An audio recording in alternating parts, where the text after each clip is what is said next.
Group G, by the way, which was the American one. Well, the CONCACAF really as well, obviously. But it was also like the Oprah Winfrey gif, right? Hey, you get in. But in the end, Lille kept on rolling. Jonathan David, by the way, 14 goals in all competitions. Lille. I mean, I know JJ is happy, Jimmy, but Jonathan David, best striker in CONCACAF?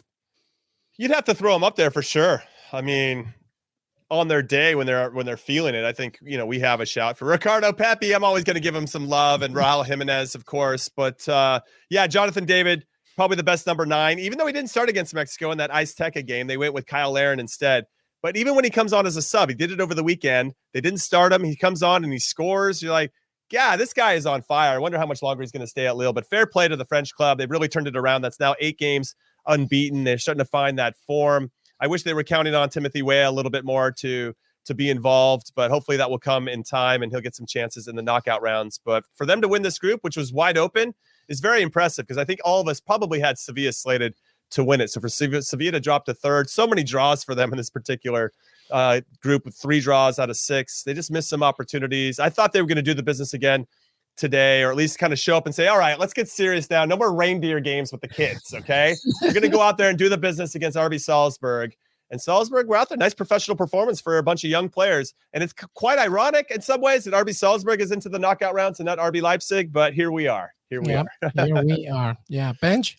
Yeah, just hopping back onto that Jonathan David talk. I know for a fact that one of the very many teams that are interested in him is Arsenal. And I mean, you look at someone that the sort of striker they need who can do a bit of everything. And that is someone like David, can play make a bit, has really developed into a top finisher. So I'm sure, Arsenal fans will be very excited about interest in him. And they've done business with Lille before, as Des says. When has a Lille to Arsenal transfer ever gone badly? Well, Gabriel was quite good, though. This has been a real, the two teams that go through so much verve and talent in their attack. We mentioned Weah and David, but Angel Gomez was great today, as I thought as well. Jonathan Ikone, who, from what our own Fabrizio Romano reports, he's probably not going to be there for the knockout stages, but what a way to say goodbye. I thought that assist for Yilmaz was fantastic. Mm-hmm. And then over in Salzburg, Adeyemi, who I mentioned at the top, fantastic player who can do it all across the front line. And Noah Okafor, I have to say, I didn't know much about him at all, but he's really come through this tournament. I love his late runs into the box.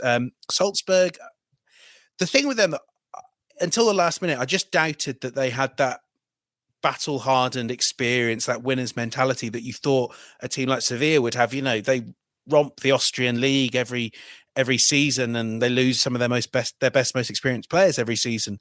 So I think it will be a culture shock for them going into the knockout stages, and dependent on the draw, it could be something really tough for them. But this will clearly, this will help attract more players next year. It will help.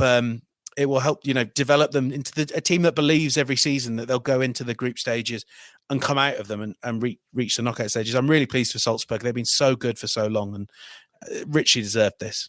Yeah, I think that to Benja's point, not only is it impressive from an RB Salzburg viewpoint, because, a couple seasons ago they had Erling Haaland, then they had Patson Daka, and they have to keep replacing, especially players up top.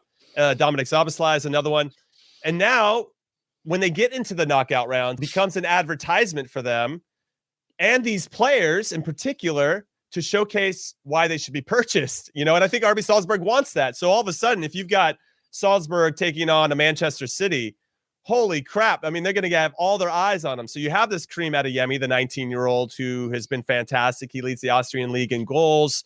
He leads the team in goals. He had an assist today to Noah Okafor, who again is another player that people should be keeping their eye on. Brenden Aarsonson from a men's national team standpoint will get a good opportunity to be seen and by scouts that maybe aren't paying attention as much. I will say that most scouts are probably paying attention to RB Salzburg, but there are probably some other ones that I don't have time for that. But when they get out there and they perform against the Man City per se, and I actually think that RB Salzburg turned heads on match day 1 against Sevilla when they went in there and took it to Sevilla. They got like 15 penalty kicks in that game, and they only scored one of them, and it was a 1-1 draw, but they deserved more from that. So I like what's happening here, and I actually think they're not going to be easy to beat over 2 legs, but they're probably going to run into one of the big boys, and it should be interesting to see how they do.